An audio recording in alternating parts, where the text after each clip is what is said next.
மாப்பிள்ளைங்களா வந்துட்டேன்டா. செல்வி எப்படா இருக்கா? அவளுக்கு என்ன மச்சான், சந்தோஷமா இருக்கா. சீக்கிரமா உன் கல்யாண செய்தி மட்டும் சொல்லிட்டுன்னு வையேன், நாங்களும் சந்தோஷமா இருப்போம். ஏய், அப்போ உனக்கும் தெரியுமா இவன் செல்வியை லவ் பண்ணுறது? இவளவா? அது ஒரு பெரிய கதை. ரத்த காவலாம் வாங்கியிருக்கு தெரியுமா? உனக்கு அப்புறம் சொல்கிறேன். ஏன் மாப்பிள்ள, காலேஜில் நம்ம பண்ண அட்டகாசம்லாம் மறக்கவே முடியாதுல்ல? அந்த கௌரி சங்கரை வெளுத்து விட்டோமே, அதெல்லாம் மறக்கவே முடியாதுல்ல மாப்பிள்ள. இன்னொருத்தன் காதில் சேர்த்து வைக்க போய் ஒருத்தன் ஓட விட்டானே, அப்போ நாங்கள் தானே காப்பாற்றணும். அதெல்லாம் மறக்க முடியுமா என்ன? டேய், அதெல்லாம் ஒரு காலண்டா. அதுக்கப்புறம் அவனை சவுக்கு தொப்பில் போயிட்டு எப்படி வெளுத்து விட்ட தெரியுமா? சரி சரி, காடை போடு.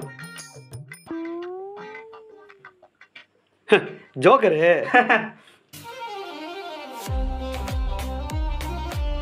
உட்காரு உட்காரு, இங்கே உட்காந்து பேசு.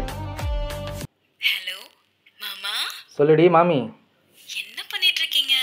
நானாமா இங்கே ஃப்ரெண்ட்ஸ் கூட ஃபன் பண்ணிகிட்ருக்கேன். சரி சாரிங்க, நேற்று நான் பேசிட்டே இருக்கும்போது லைன் கட் ஆயிடுச்சு.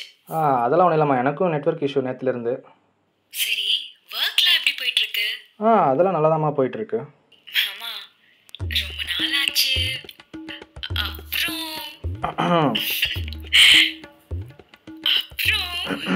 அப்புறம் என்னம்மா, நம்ம அப்புறம் பேசுவான். நீ போடுறா காடை. சரிம்மா, நான் அப்புறம் பேசுகிறேம்மா. இங்கே ஃப்ரெண்டு ஒருத்தன் வந்திருக்கான். புரியுது புரியுது, பார்த்துக்கோங்க. சரிம்மா, பார்த்துக்கோ, பாய். அடி. ஏன் மாப்பிள்ள ரஞ்சித்து, புது மாப்பிள்ள அநியாயத்துக்கு வைக்கப்படுறாருல்ல? ரஞ்சித், வசந்த் என் ஒய்ஃப் வரத்துக்குள்ளே கிளம்பிடுறேன்ட்டான். உங்கள் என்ன? பாத்தியா, உங்களை பார்த்த சந்தோஷத்தில் நான் எதுக்கு வந்திருக்கேன்றதையே சொல்ல மறந்துட்டேன். என் மாமாவை திருவான்மூர் ஹாஸ்பிட்டலில் சேர்த்து வச்சுருக்காங்க மச்சான், அதான் பார்க்கலான்னு வந்திருக்கேன்.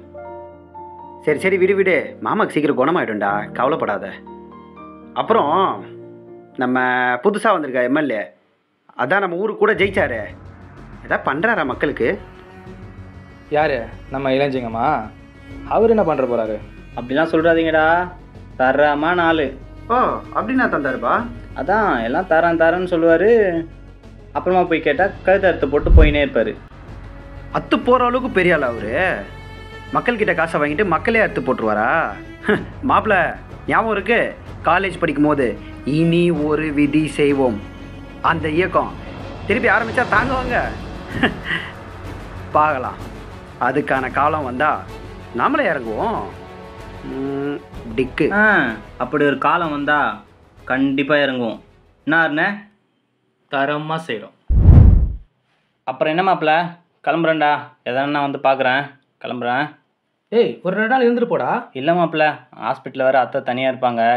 கிளம்புறேன்டா, வரேன். பாய். ஏடா, அடா அப்போ வந்து பாடுறானா? வரேன் மச்சான், வரேன்.